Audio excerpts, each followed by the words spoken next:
This is NDTV, and you're watching NDTV Prime in association with Micromax.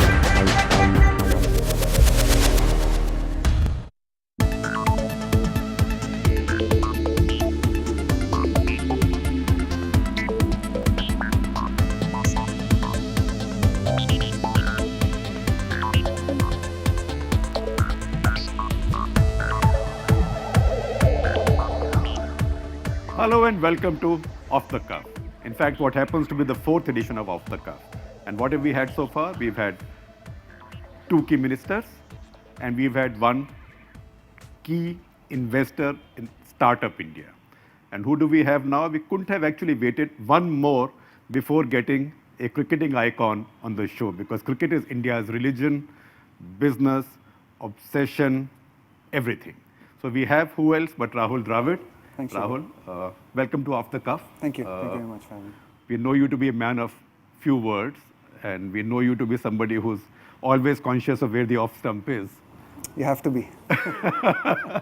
So I'm hoping that you will forget the off stump for some time and play a T20 a little bit. So Rahul, mentoring. You are now Delhi, and if I may say so, I'm an IPL partisan, so our team's mentor, Delhi team's mentor. But haven't you always been a mentor to the team? They all treat you as a mentor. Yeah, I'm glad they're saying that behind my back as well, maybe, because sometimes you hear the odd comment that, "Jada bhi advice mat do," just, No, look, yeah, I think it's just a natural progression as a cricketer. And I was fortunate as a young man growing up in Bangalore and growing up in Karnataka and having, before the word mentor became a famous word, having the opportunity or the likes of, whether it was the GR Vishwanath, when I first got into the Ranji Trophy team, Vishy sir, as I used to call him, Vishy sir was the chairman of the selection committee, and in those days, the chairman of the selection committee traveled with us. Syed Kirmani was the captain. Roger Binney lived, very close to my house, and when we came back or when we were practicing, many times he'd offer me a lift in his car, which was much better than taking the BTS bus back home. So always jumping in for a ride, but more importantly to ask him questions and to have conversations with him. And so I had some lovely mentors, or if you can call them that, or people whose advice I looked up to. And I grew up in an environment, and even when I got into the Indian team, having people like Sri and Anil and whether it was Sachin, even though my age, much senior to me, just having people like that who I could have conversations with and just share thoughts with. As you sort of move on in your cricketing journey and you become, a senior player, I think you're conscious of the fact that you want to try and make it easier for the next generation of cricketers coming through. You want to help them as much as you possibly can in and around the team environment. And as I finished playing, then the opportunity to coach is something that I've really enjoyed, because it's given me an opportunity again to firstly get involved back in the game and get my hands and sort of work at the ground level and gets my hands dirty really and work around an environment that I enjoy. But also the opportunity to just share some of the thoughts I have, some of the experiences I have, the opportunity to hopefully create an environment that allows young people to grow and develop and find themselves really, more than me trying to tell them what to do. And that's the way we've been trying to do it. Young cricketers willing to listen these days?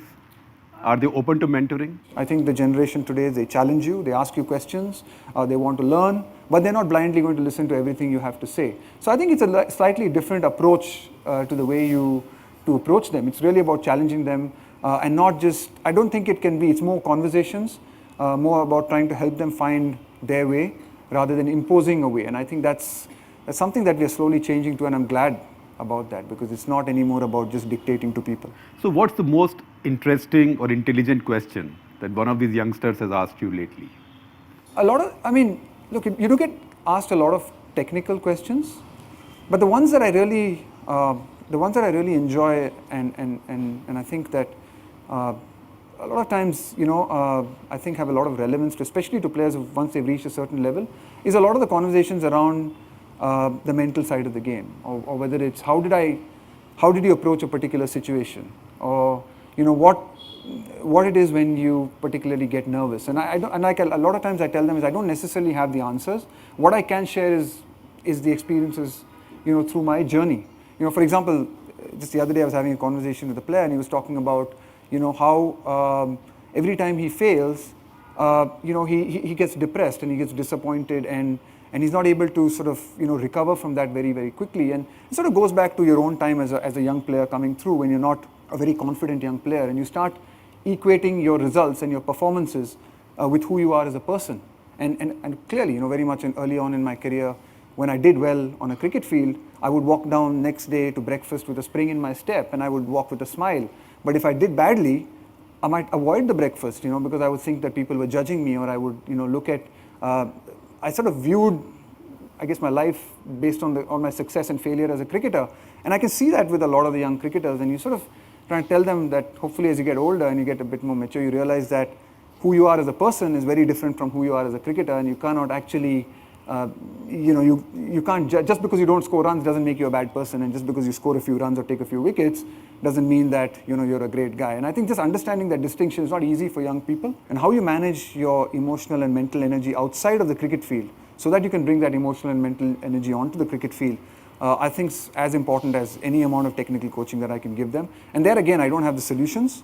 I don't have their solutions, but I have an experience, and if they ask me a question, I'm willing to go and find different maybe answers to some of the questions that they have. Kind of cricket you played, and you specialized in correct cricket, and you excelled in that. From that, the game has changed a lot, and I'm not just talking of T20. Even Test cricket changed a lot. Getting 400 on day one has now become routine. Scoring 600 in a Test match, you can still lose a Test match. It all changed. How did you cope with it? Because your game was of a different type, and then how did you then mold your game to one-day cricket? If you ask me as a young kid, what did I want to become? I would always say I want to become a Test cricketer. I didn't want to become a one-day cricketer. Or I never, even though there was one-day cricket, I never thought of becoming a one-day cricketer. And all our practices and everything we did in preparation to international cricket was how do you play 4-day cricket and how do you play 5-day cricket, because that's what we wanted to do. I mean, if you had told me when I started playing and practicing that I would actually be playing in a match where you'd have only 20 overs to play and for the whole team, I would never believe you, because it would probably take me 20 overs to get warmed up and start scoring a few runs. It took me that long. And I remember in our coach, when I was growing up, if you hit the ball in the air in the nets, he would get very upset. So try imagining telling Rohit Sharma something like that when he scores those 15 sixes in Bangalore, whatever, 250 runs. And so the game has changed. And we were just, talking the other day, a couple of us coaches here in Delhi, and we just, and we're from obviously, like you said, a different vintage. And we were just seeing some of the shots that are being played, and we were marveling at it and saying, it's incredible that sometimes we think, why didn't we think of this? Why didn't I stand there in the middle of a ground and practice range hitting?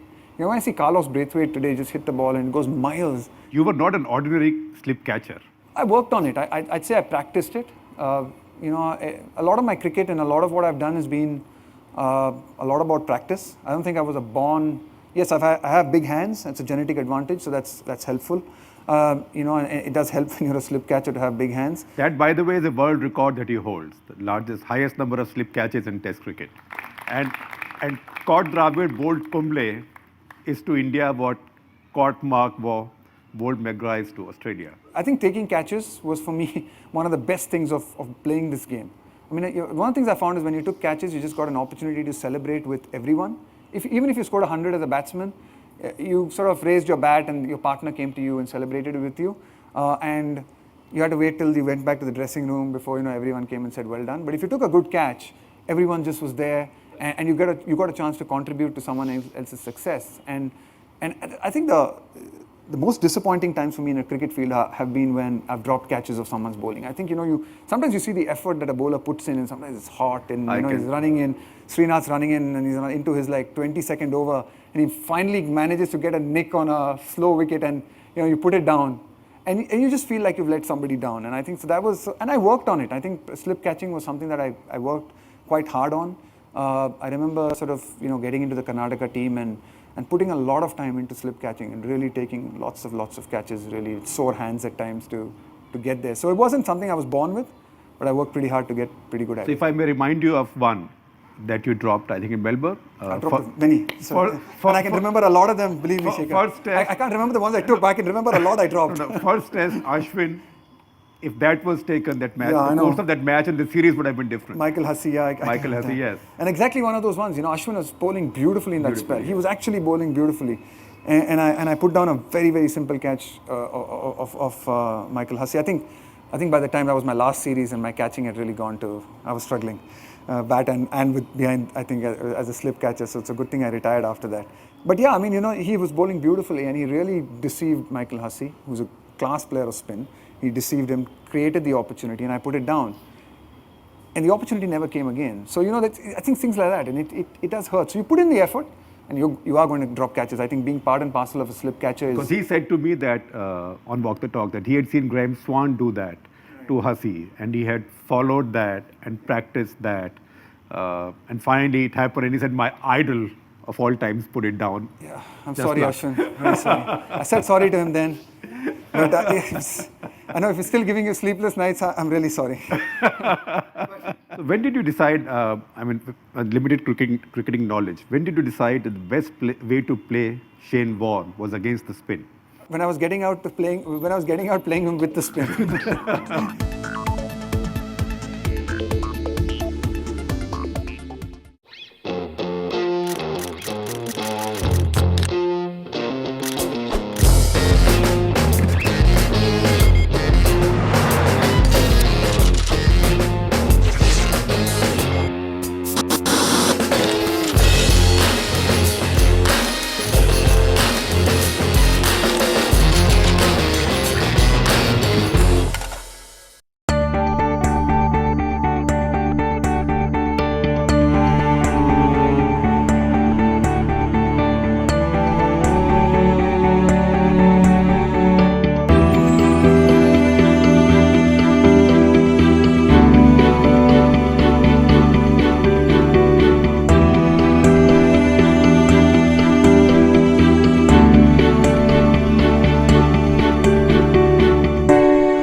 बदलते भारत के बदलते शहरों में कहां हो आपका घर, आपके बजट, आपकी जरूरत और आपकी चाहत का ख्याल रखते हैं हम।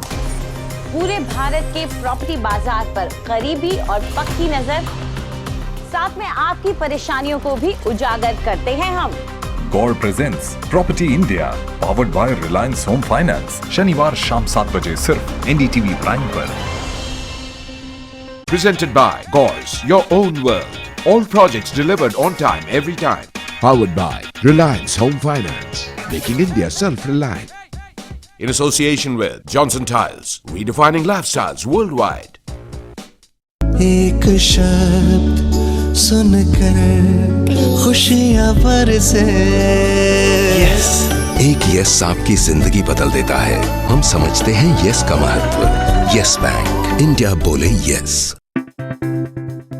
The fourth edition of the Geo Dilse Awards concluded with a glittering evening in Chandigarh with stalwarts from the social sector in attendance. Watch the special show today at 4 p.m. only on NDTV Prime. The rat race for the road not taken. Youth for India really felt like a rising force for change. That we should be promoting humanity. Every village has its own set of problems. So when I came here, I chose to work on their health aspect. I think the most important thing about working with the people here is for us to realize that we are not here in a prescriptive capacity. SBI Youth for India Fellowship applications are open. Commit 1 year of your life to change that matters. Log on to www.youthforindia.org. Applications close 10th June. Transforming lives through innovation. Brought to you by State Bank of India. Get ready for a tech show where we take you up close with the latest in technology. Show you how stuff works and what you can or should do when it doesn't. The questions and the solutions. What works for you and what doesn't. Before you buy and after. Your guide to a fast-changing world. Reliance Digital presents Go Digital today at 10:30 p.m. on NDTV Prime. Presented by Reliance Digital, technology at your service.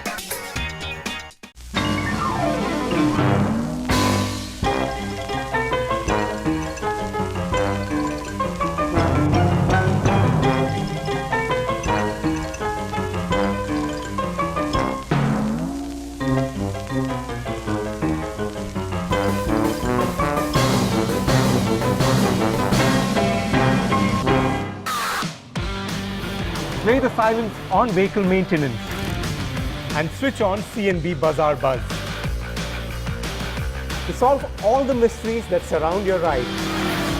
From the best deals in the market to how to keep your car in top shape. We tell all. On the all-new C&B Bazaar Buzz, only on NDTV Prime.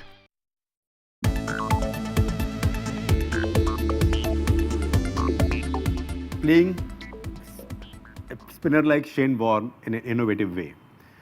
Who are the fast bowlers you struggled against and against whom you had to figure out new ways of playing them? But the bowler I found the most difficult to play, I think, and who challenged me the most was Glenn McGrath as a fast bowler. Because I really found that, nobody challenged my off stump as much as sort of McGrath did. And by that, I mean to say, I generally considered myself someone who left the ball particularly well. I had one of my strengths really was to know where my off stump was, and then if the ball was fractionally outside the off stump, I could leave it, force people to come straighter, and then pick them off for runs, which is a general tactic or a strategy you followed. Because if you look at the game of cricket, it's generally there are more fielders on the off side than there are on the leg side. So if you can get people to bowl straight to you, then you open up both sides of the field to score. But if they can force you wider and wider and wider, which is what generally people are trying to do. Of course, there are different kinds of bowlers, but that's what generally people are trying to do. And one of my strengths was to be able to leave, force people to come in, and then pick them off for runs. With McGrath, it was different because I really found that I could never judge where my off stump was. And he always challenged me in terms of, I'd find myself, there are times I've got out to him, I've played the ball and I've come back to and asked the video analyst, just show me that ball again. And I said, that's so far outside off stump, how come I've played at it? And when it sort of, because just I think his angle, the height he got, the bounce he got, I just kind of, when I was not playing well and I wasn't in good form, no one challenged my off stump as well as McGrath did. Of course, once I got set and I got a few runs against him and I scored runs against him and things got easier. But early on in my innings, no one challenged that off stump as much as McGrath did. Shashi? So we're still seeing a lot of test matches being played before empty stadia, and I'm assuming that's one of the reasons why there are fewer and fewer test matches every year. ODIs continue. They still have that Rohit Sharma 250 that you mentioned, Rahul, is also in an ODI. So the game is being stretched a bit, but still, where do you see that going? And now that you've got so actively involved in T20, and that's clearly attracting all the eyeballs on TV and in the stadia, is that more the future of the game than the other two formats? So that's the general question. The specific one begins with an apology, because in 2007 at the Oval, you declared it an innings, and I wrote a very intemperate piece in the Times of India that some mutual friends claimed you'd been very upset about. So I apologize, because I used this terrible phrase, Rahul Dravid, a man I used to respect. I was that upset that day. But in fact, I respect him before and since, and I continue to do so. But it was simply that we had the English with their backs against the wall, their knees on the ground. They'd just been bowled out. We had a massive lead. Our bowlers were still relatively fresh, and you didn't enforce the follow-on. And the result was they exploited the conditions, reduced us to next to nothing. We suddenly had our backs against the wall, and the match ended in a draw. And I thought, this is the Indian talent. We just don't have that killer instinct to go for victory. However, we just won the series in, I think it was the first time we won a series there in 21 years. Okay. So that's the question. I mean, why is it? This never used to happen when I was a kid growing up, that people with more than a 200-run lead didn't enforce the follow-on. Why has this now become a fashion more and more? What's the cricketing logic behind it? And as I told you, every one of the 1.25 billion Indians is a cricket coach. So you answer this one now. Okay, I'll answer that, and I'll answer, maybe I'll answer the first question first. It's clear that T20 cricket, and you're right, I think T20 cricket is becoming more and more popular. It is, I would hate to say it is the future of the game, but it's definitely a significant part of this future, and we cannot wish it away. On the declaration, your answer is that you had already won the series, you didn't want to. Yeah, I think, Shashi raises a good point, is why do people do that a lot more often? I think it's just the nature of the amount of cricket that's also being played, and I think that teams are realizing that when you're playing a test series and a test match with just 4 bowlers, you cannot afford to burn them to the ground. Wickets maybe are getting better and better. the quality of wickets are getting. It's not that easy to knock over opposition 2 times. You have 4 bowlers in your bowling attack, and if you make them follow on and bowl again, there's every chance they might survive that match and you might win that game, but that could cost you 3 months down the line or 2 months down the line. So it's really a question of now trying to manage resources while trying to get the best result. Since it's about declarations, who did you consult for that Multan declaration, which haunts you? Or chases you? I won't say haunts you, chases you. Yeah, it doesn't haunt me. It does not haunt me at all. I think there were other. I don't want to pass on the buck because again, it's a sensitive one. That one. But I think anyone who's been around a team environment will know that a lot of these decisions the captain doesn't just take randomly, and he doesn't just stand up there and call people in. But I think as a captain and the one who made the decision, I need to stand up and say that I made it. I don't want to mention any other names. I don't want to mention because you got 2 wickets that evening. Yeah, and there was a reason behind it. I felt we wanted to, we needed to force the game along to move the test match. I did not know the test match would finish in 4 days. If I had known, I would have loved to have, So it was a decision that was taken, and I think it's just, I think it's a testament to the respect that me and Sachin have, that we might have disagreed on that decision. We had a chat about it the next morning. And what we said is obviously a private conversation. Obviously, he's written a book and he wasn't happy about it, which I understand. I knew that, so I didn't need the book to read that he wasn't happy about it. But we'd agreed to disagree, and we've had a good relationship from there on in. We've agreed to disagree. We might not agree on that particular decision, and we will not agree on a lot of other things that both of us might have done in our careers or in our lives. But I think there's a huge mutual respect, and I have a great respect for him, and I hope he has a respect for me. My question is that, I'm sure each one of the guests seated here will agree that you are one of the rare gems of Indian cricket, not just because of the cricket you've played, but because of the way you conducted your professional career with very strong principles and discipline and integrity. That is something which is unfortunately missing in the current generation of cricketers. Now that you are mentoring Delhi Devils, I'm sure you must be doing a fantastic job there as far as the cricket skills are concerned. But how do you mentor them in ethics, and what piece of advice do you have for the future generation of cricketers? I think the generation has changed. There are just, obviously this generation is a much more louder generation. They're a bit more in-your-face kind of generation. But they're a lot more confident and a lot more courageous generation than we were. They have a lot more exposure. When I look at some of the under-19 boys that I've coached, and I just see the amount of cricket they've played, the exposure that they've had. Some of the boys have shared dressing rooms with the greatest players in the world already. I mean, at under-19, I had never left my house. I'd never gone outside the country. And these boys have been to 4 tours or 5 tours. I mean, just the exposure they have, the experience they have. And I think India is a more confident country today than we were 20 years ago. The next generation of kids is a more confident generation of kids. I mean, look at Virat Kohli, and I love using his example. I know that people focus a lot on, the fact that he's outwardly, he sort of gives you the impression that he's this brash, young, and sure, he likes a lot of the things that, young people like, which is not a wrong thing. But the thing that I like, the thing that I like about him is the incredible improvement that I see every time I see him. He just keeps improving and improving. And every time I look at Virat and I think, wow, he can't raise the bar anymore. He actually raises it. Every innings, you think, no, he can't get better than this. And suddenly you see another innings, which is, oh, wow, how is he doing that? When did you first see this great talent in Virat Kohli? You had that partnership in Perth. He captained the under-19 team to that win in Malaysia. And then a lot of these boys got picked they got picked by different IPL teams, and I happened to be playing for the Royal Challengers at that time. And Virat came and played for the Royal Challengers.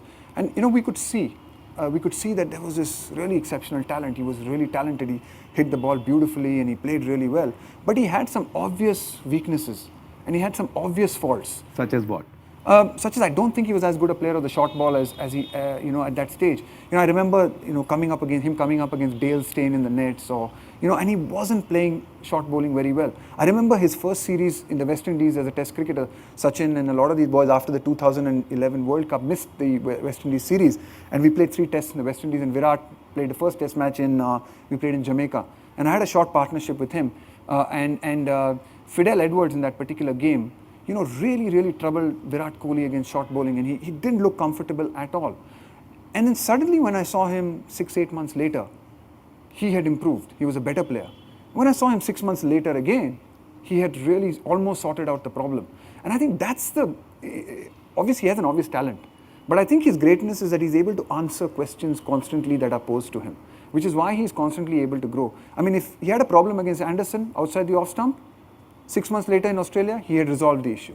And I think that's what gives you longevity in this game. Conversation is just getting very interesting. We need to go into a break. Stay right there. We'll be back in a few minutes.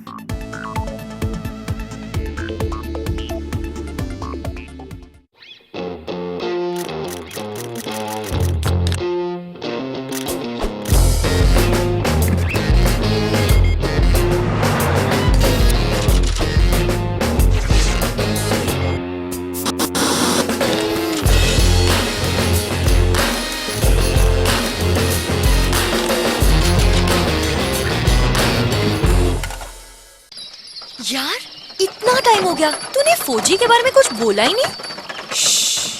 No 4G शोजी, only nature, her network से दूर।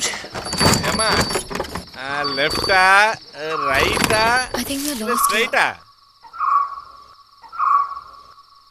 At the crossroad, go straight.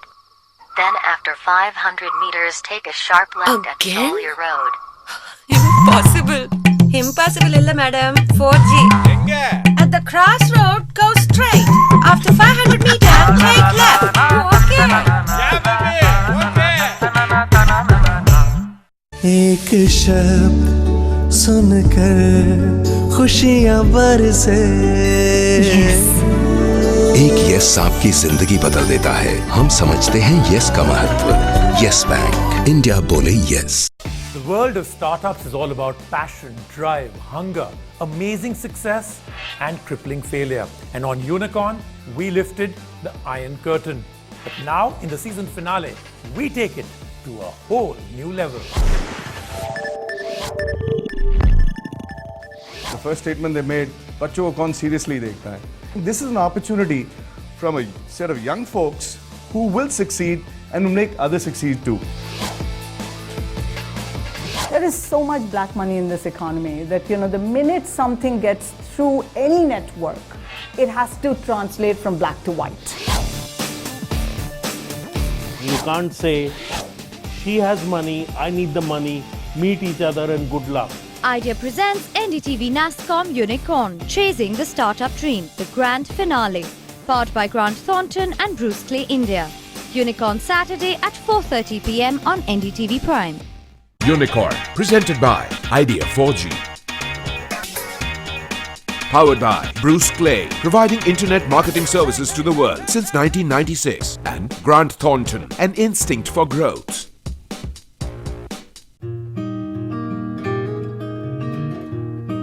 Education is the most powerful tool to change the world. And I pledge to be part of the movement towards Shiksha Ki Or. Because I, Vidya, believe we all need to join hands to make Vidya a reality for every child in our country. Come join us. For more details, log on to ndtv.com/shiksha or write to me at vidya@ndtv.com.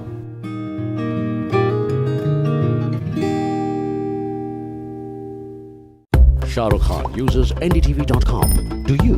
This is the first time we are streaming live on ndtv.com around the world before putting it on television. Big congratulations to ndtv.com, which is streaming this live. This is a new thing.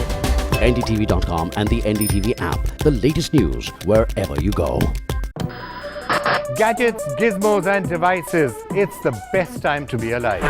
But the trouble with technology is that there's just too much of it. Plug into a new world of tech and turn your life into a virtual hotspot.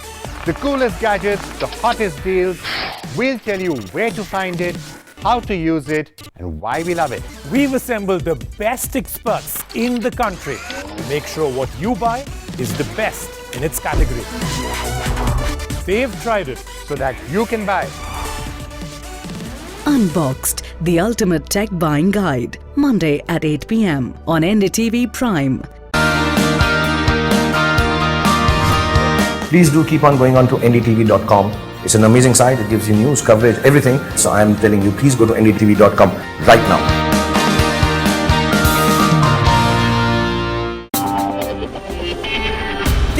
is NDTV. And you're watching NDTV Prime in association with Micromax.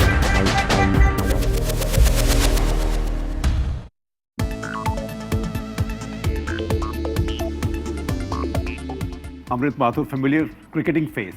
Rahul, when the IPL started, you expressed a concern that it's terrific, but there's a fear that the young cricketers may not look up to Test cricket and their ambition could only be limited to success in that format. So 8 years down the line, do you think that concern has been proved correct? And secondly, what do we need to do to get the young cricketers, talented kids, more interested into Test cricket and get them more in that direction? There are cricketers who will see the IPL as a great opportunity to focus on that format of the game because it allows them the opportunity to make a living from the sport, make a living for themselves. I think everyone starts off wanting to play for India and wanting to play Test cricket, but there is a danger at times where people might reach a certain stage and say, this is not for me. I'm not scoring enough runs in Ranji Trophy to ever become a good Test player. So forget the Ranji Trophy.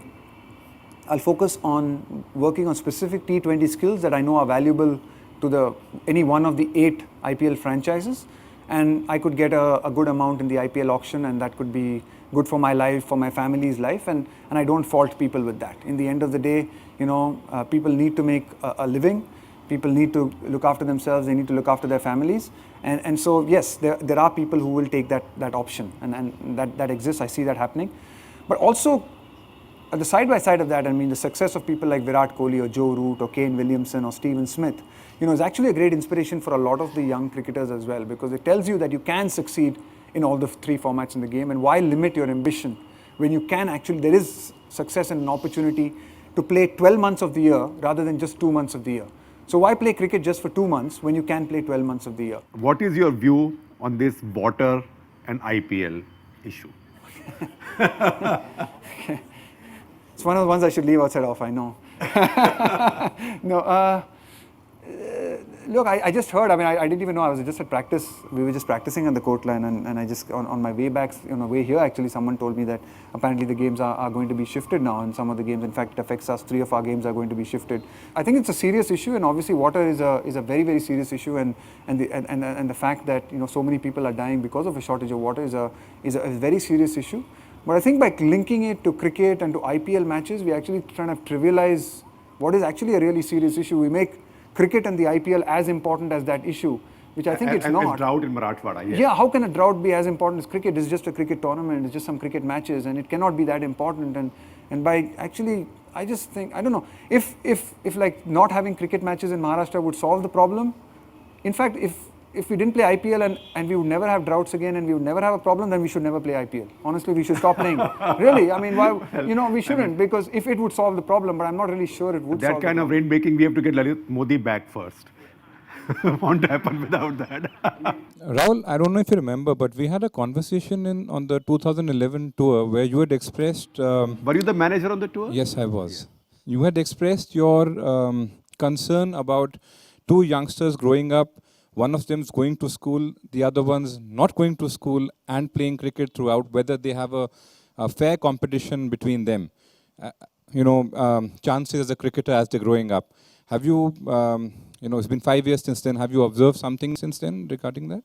One of the things that you do observe now is just because of the amount of cricket being played at the junior level, is that a lot of the young cricketers today, they actually don't go to schools or they don't go to colleges. And it's not necessarily about, so a lot of cricketers in my generation, yes, some of us managed to get degrees, and it's not about the degree, it's not about going to college or getting the degree, but a lot of them are actually not even going to school, not even actually registering for schools. They're just deciding to become professional cricketers at the age of, or their parents are deciding for them to become professional cricketers at 12, 13, 14.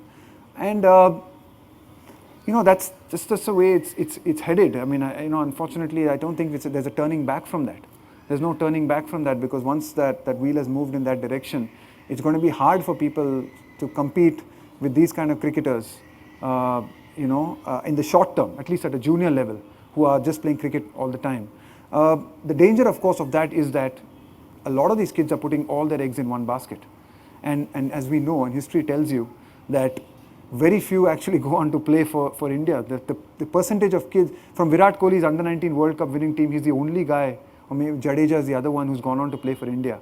What about forget the 14 others, the 60, 70 others who were in that environment, who are all competing to get into that 15. 1 or 2 guys have made it. What happens to the remaining 40? What happens to the remaining 58? And that's a concern. I mean, that is definitely a worry and a concern. And so your stern advice would be to focus on studies as well. I think it would be, but I think it's a. But then when I say that, I'm also conscious of the fact that if I tell kids to focus on the studies, will they be able to compete with these kids who are not? But I think in the long run, I truly believe that just having and it need not be an education and a degree in itself, but it needs to be a well-rounded environment. If you have good advisors around you, if you have good people around you, you need not go to a school and a college. But if people are just guiding you on the right values, the right ethics, the right way to manage what is becoming more and more a challenging environment because of some of the money that a lot of these boys are earning at a young age, you have a better chance of longevity in your career. You have a better chance. And I think a good example is a lot of if you look at the under-19 level, and I've just been at an under-19 World Cup, we are far better in terms of talent than a lot of the English players, a lot of the New Zealand players, so for example, Joe Root at 19 would have been nowhere close to getting into the Indian under-19 team. But at 25, he's grown and he's matured, because I think maybe the nature of his environment. So I think a lot of our cricketers are getting lost after the under-19 period, and maybe partly because of we're not surrounding them with that right kind of environment maybe. When Rahul Dravid is not eating, thinking, playing or coaching cricket, what are your other interests is one. And if I can ask you another question, is that how did you feel when you won your first match for India? What was that feeling? I would love to know. I don't remember a lot of my stats. I don't remember a lot of my numbers. If you actually asked me now exact number of test runs that I've scored, I don't actually know it. But what I do remember, and it answers your question, is I just remember, and I think one of the things you miss about being a cricketer is you really miss the celebrations, you really miss the feeling that you got of winning a test match for your country, the feeling of being part of a team for 4 or 5 days and competing against the opposition and going through the ups and downs of a test match and coming out on top with a group of your teammates. I think those are incredible feelings. Just the memories of just being around a dressing room and spending sometimes we'd be spending hours after the game just discussing the game or chatting about the game. I think those are things that, I think that's what bonds us a lot when we meet even now. Those are great memories, and that's the thing you miss as a cricketer. You miss that thing of being a part of a group of people or a team that's striving and trying to achieve something, and then sometimes coming out on top, sometimes having great disappointments. Your first question is what do I do? I've got 2 young kids, so I'm busy ferrying them from one class to the other class. That's fantastic. Yeah, so I'm a driver, all that when I'm not playing.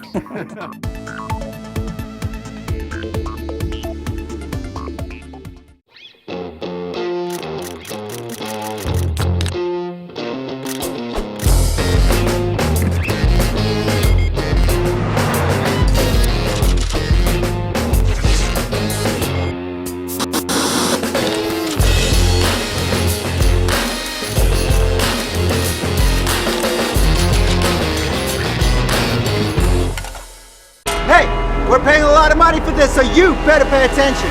We are Micromax! Now some of you may have bought our phones, and some of you may have not. But here's the thing about us. We're not made in California. And we don't have a fruit for a logo. You know what we are? One of the top 10 phone makers in the world. We brought phones to every town. We have phones that are bigger than your face and slimmer than your pinky finger. And you know what? We're only just getting started! Cause we're nuts! And we got guts! So prepare for glory!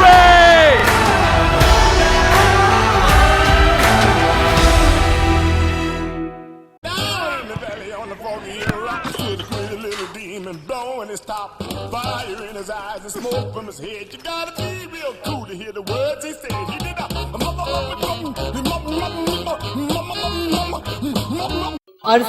DJ वाले बाबू मेरा गाना चला दो। पूरे गाने में कहीं नहीं बताया कौन सा गाना चलाना है। From college to comedy. Dry fruit की कटोरी रखो, सबसे पहले काजू खा जाते हैं। पकाओ स्टडी से पटाखा स्टैंड अप। ये क्या करते हो? हर चीज में उंगली करना जरूरी नहीं है। And the hunt is on. Time लगता है। For the next comic sensation. Bangalore में बारिश हो रही है। वो गंदी बात होती है। जहाँ जजेस होंगे hungry for great shows. Hello? क्या कह रही है? And the only funda is to be funny. क्या? आवाज नहीं आ रही। Watch the rising stars of comedy. College special comedy hunt.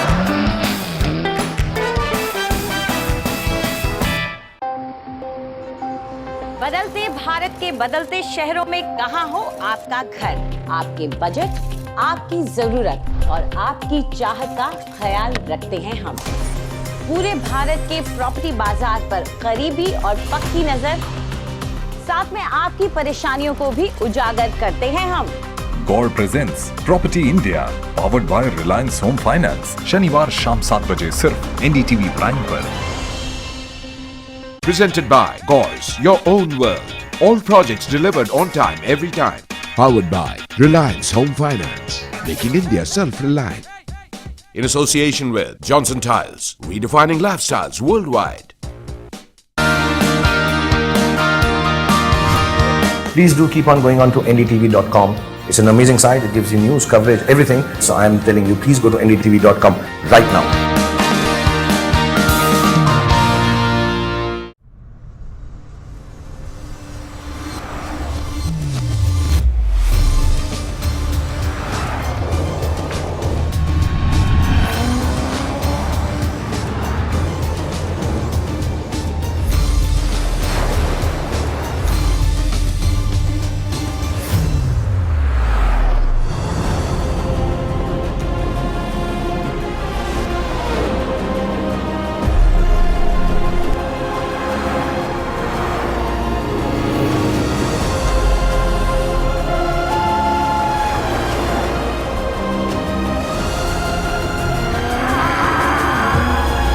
Mercedes-Benz presents The Great Overland Adventure every Tuesday at 8:30 p.m. on NDTV Prime. Presented by Mercedes-Benz GLA, always restless. In association with magazine partner EVO, magazine partner AutoX,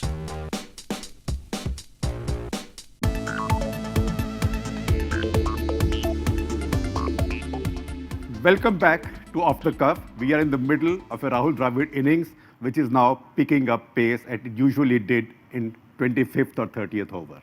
You've spoken very eloquently about how you deal with younger players, how you look at them, how you stand back, watch them, train them, mentor them, quote unquote. Try to mentor them. And you know, this is a 30,000-foot question. The metaphor we often hear is that, you know, elite sports is a metaphor for life. What happens on the playing field of a professional sport is a metaphor for life. And you're sort of dealing with that every day when you're dealing with these younger players. If you could step back and tell us, I mean, what's the takeaway? Is there a takeaway for you on the grand lesson of cricket, and that applies to life in a sort of a broad way? Does it exist? That's a deep question. Mind your off stump. Look, I think for the people involved in elite sports and involved in that environment, I think there are great lessons, and which is why I would love my children to play sport, having been part of sport. Even if not in a professional capacity, but at least at an amateur level, you know, because there's so much that I personally gained from playing sport.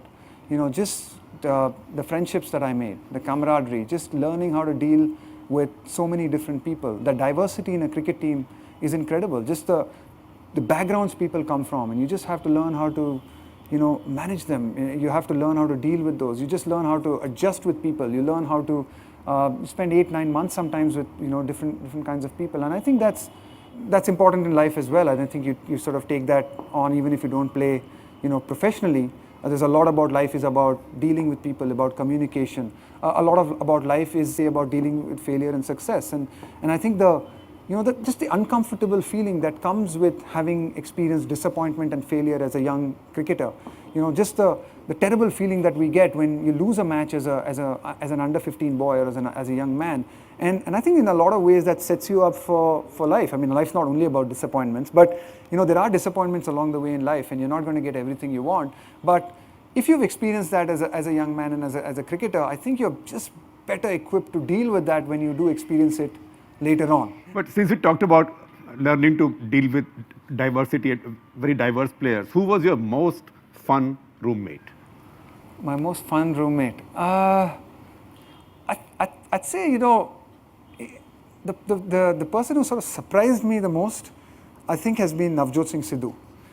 And I say this very because, surprising. Very surprising. No, I say this because I shared a room with him in the West Indies on my West Indies was my second overseas tour, a third overseas tour. In fact, I went to England first. So on my third overseas tour, it so happened that Madan Lal thing, he used to have this thing, which was actually a very good rule in the days that we shared rooms. We don't share rooms anymore. But he would pair up a youngster with a slightly more senior player, and he'd rotate the thing around. So you did Sidhu, and you did, Sachin was a single room, Azu was a single room in those days. But you did, you might share a room with different people. I must have been about 2 or 3 weeks with Sidhu, and you could hardly get him to talk. He hardly spoke. He was reading a book, or he was just in the studio. You can hardly get him to. He was nice. He would sort of, so are you fine? Are you okay? And he would be nice to me, and he wasn't bad in any sense. But he didn't speak a lot. And I was like a youngster, kind of just constantly trying to get him to asking him questions, trying to get something out of him. And he was always generally in his own space, and he didn't speak much. And so I thought, Sidhu, he's a really serious guy. He must be, He didn't tell you chak de fate, dab de killi, subah jalandhar, sham nu Delhi. Nothing. No. And then when he left cricket and he entered the television box, I had to look 3 times. It's just the same guy. It's just different. And now when I say, Sidhu, what happened to you? So he tells me it's the yoga and the meditation. So he said, I don't know what it is, but so he's a different man today, but he's a lovely guy. Yeah. So the last word again to an American, Anushay Ansari. Anushay was born in the country of football, Iran, and brought up in the country of baseball, that's America. Unfortunately, I'm not as familiar with cricket, but one thing I know about all sorts of competition is that sometimes, especially in international competition, there's a winner and there's a loser. I was wondering if you have any memory where someone from the winning team has made someone on the losing team feel good about what happened and sort of cheer them on. And if you don't have a memory, do you see a way to use this type of competition also as a way to bring people from different nations together and celebrate the overall aspect that they're coming in one place and playing a sport together? I think one of the great things that the IPL has done, and I think obviously the IPL is now a tournament which has people from different countries who come to India and play together for different franchises for 2 months. And I think one of the great things that the IPL has done is that the way it's bridged gaps between people in these 2 countries and the relationship that it's built. I think it's made international cricket, the last 8 years have made international cricket a lot more friendlier place than it was when I first started out. And just to give you a good example, when I first played for the Royal Challengers Bangalore, and we had Jack Callis in our team, and I played so the IPL started in 2008, and I played with Jack Callis since 1996. He was on my first tour in South Africa. He played against us in the one-day games. And in 12 years, I had never really struck up a conversation with him. I didn't know who he was. I knew him as Jack Callis, and we shook his hand at the end of the game. You didn't speak to him from slips? Very batted? No, he never said anything to you. And you always thought of him in some ways as, this guy is arrogant. He's not a thing. And then suddenly I sort of played with him in the Royal Challengers. And you just actually realize that he's actually a really shy guy. He's not arrogant, he's not rude, he's very, very shy. He just doesn't like talking. And it's not only that he doesn't like talking to Indians, he doesn't like talking to the Aussie in the room, or he's someone who stays to himself. And you look at someone else like Shane Watson, for example. When we played against him, we always thought of him as a, terrible, what is this? He can go on, and he sort of, you sort of didn't like him as an opponent. But when he came into your team, you just realize that he's just really passionate individual and who cares deeply about his teammates and he cares deeply about winning. And so you started understanding people. And I think the friendship and the bonds that have been created between players in teams, I think it's been one of the great successes of the IPL, apart from all the other things. It's made international cricket a much, much more friendlier place. Rahul, when I look at you, I really feel worried. And I'm saying this at the very fag end of the show. Feel worried? Very worried, very concerned for you. I know one of your neighbors who used to say that from the age of 11 and 12, all you've seen is crisis. You come into the test team, all you see is a crisis. You go in at 9 for 1, 10 for 1, etc. You retire from cricket, having scored 13,288 runs, since you don't remember. Then one would expect you to have a bit more fun.